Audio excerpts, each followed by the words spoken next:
Pendulum के प्रयोग को उन्होंने बार बार दोहराया और नतीजा पाया कि भार से गति का कोई लेना देना नहीं है। उधर उन्हें अरस्तु की यह बात भी परेशान करती थी कि भारी चीजें जमीन पर गिरती हैं। इस उधेड़बुन में उन्हें ये बात समझ में आई कि सारे रास्तों का हल प्रयोग में है, सिर्फ बात कह देना काफी नहीं। कुछ समय बाद वे पीसा की यूनिवर्सिटी में गणित के प्रोफेसर बन गए थे। प्रकृति का जितना अध्ययन करते उन्हें यही लगता कि प्रकृति में सब कुछ आंखों देखे सच की तरह नहीं होता, इसका एक अपना नियम है। गलीलियो के बारे में एक किंवदंती मशहूर है कि अपनी बात को साबित करने के लिए वे पीसा की मीनार पर चढ़ गए थे।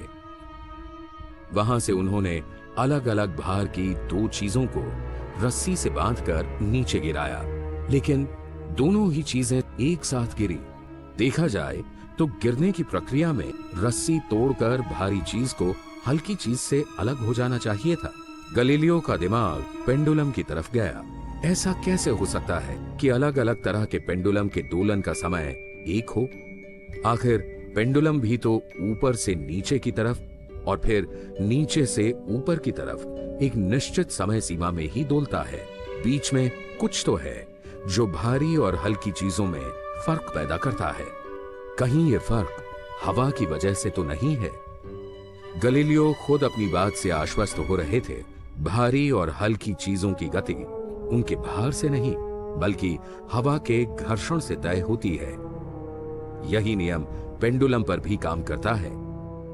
पर क्या जब हवा को खत्म कर दिया जाए यानी निर्वात पैदा किया जाए तो क्या भारी और हल्की चीजें जमीन पर एक साथ नहीं गिरेंगी?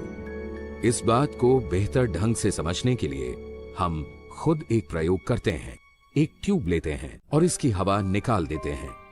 अब हम इसके अंदर एक साथ अलग अलग भार की दो चीजें गिराते हैं। क्या होना चाहिए? एरिस्टोटल के हिसाब से भारी चीज को पहले गिरना चाहिए। चलिए देखते हैं कि क्या होगा।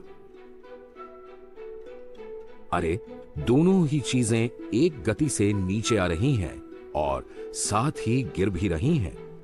अब ट्यूब के अंदर एक पक्षी के पंख और पत्थर को एक साथ गिराते हैं। अब क्या होगा? पंख तो काफी हल्का होता है, इसे तो बाद में गिरना चाहिए। पर ये क्या, दोनों ही चीजें एक साथ नीचे गिर रही हैं। गति का ये कौन सा चमत्कार है?